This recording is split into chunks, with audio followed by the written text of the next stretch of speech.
Hello everyone, welcome to my channel. ঘুম থেকে উঠে ব্রাশ করতে করতে একটু উঠোনে গেলাম। এদিকে আমার বর পাখিদেরকে খেতে দিয়েছে, তাদের খাবারগুলো দেখছি। চড়ুই পাখিগুলো খেয়ে ওই তো পাঁচিলের উপরে সব বসেছিল। তারপরে এই তো দেখলাম আজকের ওয়েদারটা ভালোই মেঘলা, তো বৃষ্টি তো হবেই, কারণ আমাবস্যাও চলছে।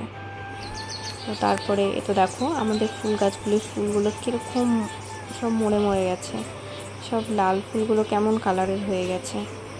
তো জানি না কেন এরকম হচ্ছে, কিন্তু এই তুলসী গাছটা একদম ছোট্ট একটা চারা লাগিয়েছিলাম কিছুদিন আগে, কিন্তু এটি খুব ভালোভাবে বড় হয়েছে, দেখতেও ভালো লাগছে। তারপরে এই তো ঘরে চলে আসবো, কারণ আমাকে তো সেই রান্নাবাড়ির কাজ করতেই হবে। তো চটজলদি করে আমি চলে আসলাম ঘরে। তো ঘরে আসার পরে তারপরে আমি চলে যাবো আমি রান্নাঘরে।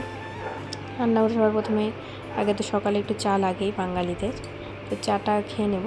আর এদিকে দেখো আমি একটু হলো আজকে বৃষ্টি বলে আমি ভেবেছি আজকে খিচুড়ি রান্না করব। তো সকালে তো রুটির সাথে কিছু খেতে হবে, তো রুটির সাথে খাওয়ার জন্য আমি ছোটো ছোটো করে কিছু পটল আলু কেটেছি, পাঁচফোড়ন সম্বার দিয়ে নিরামিষভাবে আজকে করব। এটি হচ্ছে রুটির সাথে খাওয়ার জন্য। আর দুপুরের জন্য আমি বানাবো খিচুড়ি, লাবড়া আর পাঁপড় ভাজা। বৃষ্টির দিনে খিচুড়িটা খেতে কিন্তু ভালোই লাগে। আর এ তো দেখো আমি এগুলোকে হালকা লাল লালভাবে ভেজে নেব চটজলদি করে, কারণ এদিকে আমি চা বসিয়ে দিয়েছি আর এদিকে আমি এটা বসিয়ে দিলাম কারণ যদি আমার পরে লেট না হয়ে যায়। তো এই কারণে দেখো আমি ঢাকা দিয়ে দিলাম যাতে ভালোভাবে হয়ে যায়। এদিকে দেখো জলও ফুটে গেছে, তো আমি তাড়াতাড়ি করে এতে চিনি, চা পাতা আর একটু তেজপাতা দিয়ে দেবো, ব্যাস তারপরে চা হয়ে যাবে। সকালবেলা লাল চাটাই খাই বেশিরভাগ। আর এটা দেখো আমি আগের দিন রাতে সব কিছু কেটে কুটে ফ্রিজে রেখে দিয়েছিলাম, এগুলো সব বের করে নিলাম।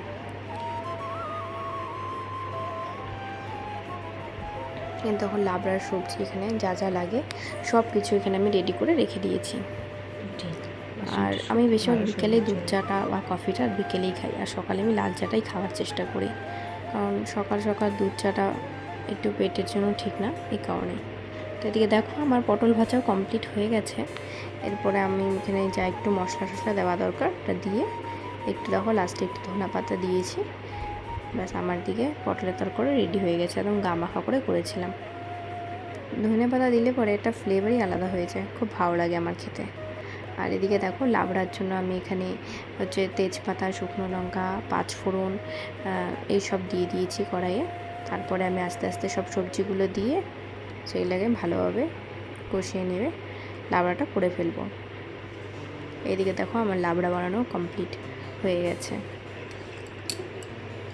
আর এদিকে দেখো আমার খিচুড়িও কিন্তু আমি বসিয়ে দিয়েছি, এদিকে দেখো খিচুড়িও রেডি হয়ে গেছে। খিচুড়িটার কালার খুবই সুন্দর এসেছিলো, আমি বুঝতে পারছিলাম না ক্যামেরাতে এরকম কেন লাগছে, কিন্তু খিচুড়িটা খুবই ভালো হয়েছিলো। একটু ভালোই টাইট টাইট হয়েছিলো, বাট খেতে খুবই ভালো হয়েছিলো। আমি সেটা ফার্স্ট টাইম খিচুড়ি ট্রাই করেছি, আমি কোনো দিনের আগে বানাইনি খিচুড়ি। তো এরপরে দেখো রুমে চলে আসলাম। আর এই জায়গাটা আমার জিনিসপত্র একদম এখানে জায়গাগুলো কিছুদিন পরপরই ধুলো ধুলো হয়ে যায়, তো কিছুদিন পরপরই এসব পরিষ্কার করতে হয়। তো আমি এগুলো সব কিছু নামিয়ে নিচ্ছি, নামিয়ে নিয়ে ভাবলাম যে আজকে এগুলো সব কিছু পরিষ্কার করি।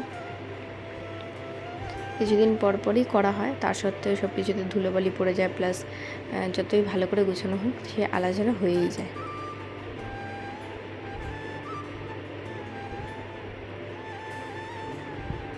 তো আমি চটজলদি করে যে যে জিনিসগুলো ছিল ওগুলো সব আমি বের করে নিলাম। দেখো এগুলো শুধু আমার বাইরে যেগুলো থাকে ওগুলোই দেখো পুরো বিছানাতে ভরে গেছে। এবার সব কিছু এলোমেলো হয়েছিল, তো আমি ঠিক করেছি সব কিছু পাট করে গুছিয়ে রাখবো।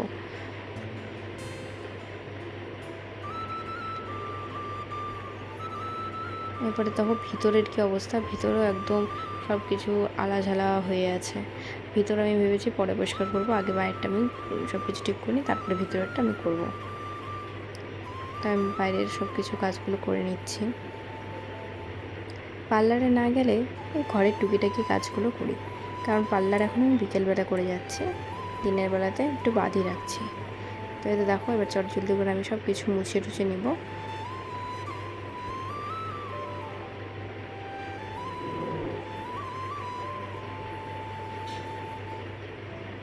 আর এই তো দেখো এগুলো সব সেন্ট টাইপের পারফিউম টাইপের জিনিস আলাদা করেছি, আমার স্কিন কেয়ারের জিনিসপত্র আলাদা করেছি। আর ওইদিকে আমি অ্যাকচুয়ালি কিছু ওষুধপত্র টাইপের জিনিসপত্র এগুলো সব আমি একটু আলাদা করেছি। এরপরে ভাবলাম একটু রুম স্প্রেটা যখন নিয়েছি একটু ছিটিয়ে দিই, ঘরটাতে একটা সুন্দর স্মেল বেরোবে। তারপরে পারফিউমটা নাইকার ছিল, তো খুবই ভালো স্মেলটা। এরপরে দেখো আমি পুরো সব পারফিউম করেছি, নিচে সব স্কিন কেয়ার, আর তার নিচে আমার কিছু যাবতীয় জিনিস, আর তার নিচে হচ্ছে এই তো কিছু ওষুধপত্র টাইপের জিনিসপত্র আমি রেখেছি।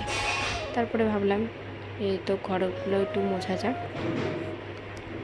এদিকে দেখো খাটের এইখানেও হচ্ছে যতই মোছা হোক কিছু একদিন পর পরই এর মধ্যে কেমন ধুলো ধুলো জমে যায়, তার মধ্যে এইসব খোঁজে এরকম টাইপের ডিজাইন টাইপের জিনিসের মধ্যে আরও বেশি তাড়াতাড়ি নোংরাটা জমে যায়। তা আমি এগুলো আজকে ভালো করে সব পরিষ্কার টরিষ্কার করে নিলাম।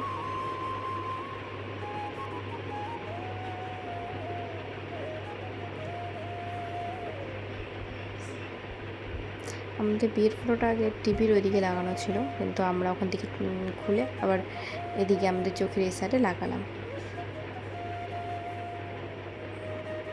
এটা দেখো আমাদের বিয়ের ফটো। তো এটা আমি স্নান টান সেরে আসলাম, স্নান টান সেরে এসে আমি ঘর টরে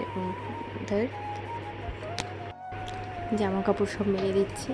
তারপরে এই তো নিজের রুমে চলে আসলাম। এরপরে চুল টুল আছড়ে ঠাছড়ে নেব।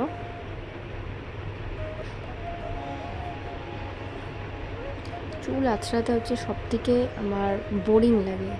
এই যে চুল আছড়াবো, চুল ইসে করবো, এটা খুবই করতে বোরিং লাগে। ভাবি কতক্ষণে এই জ্বর ঠর ছাড়বে, কত তাড়াতাড়ি আমি চুলটা খোপা করে রাখবো, যেন তো বেশি ঝামেলা না করে ফটাফট করে চুলটাকে ফটাফট বেঁধে নিই।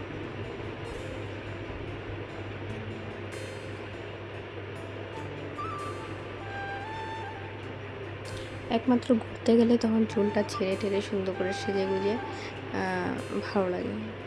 আর এই তো বর্ষাকাল ছিল, ঠিকমতো জামা কাপড়ও শুকায়নি বলে কিছু কিছু জিনিস বাইরে মেলেছে, আর কিছু কিছু যেগুলো হালকা ভেজা ছিল ওগুলো সব আবার চেয়ারে মেলতে হয়েছে। ঘরটা জানি কীরকম লাগে দেখতে তখন।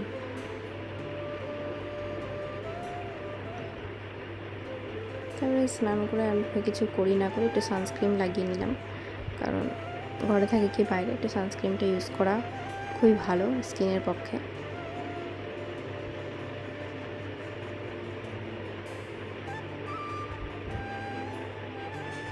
এরপরে আমি একটুখানি সিঁদুর লাগিয়ে নেব।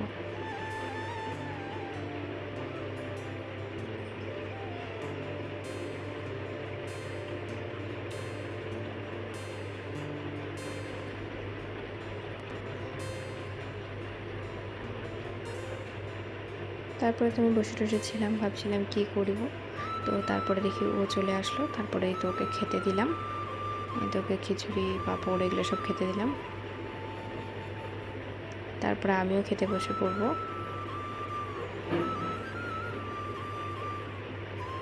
খিচুড়িটা ফার্স্ট টাইম বানিয়েছিলাম, কিন্তু সত্যি খুব ভালো হয়েছিল খেতে।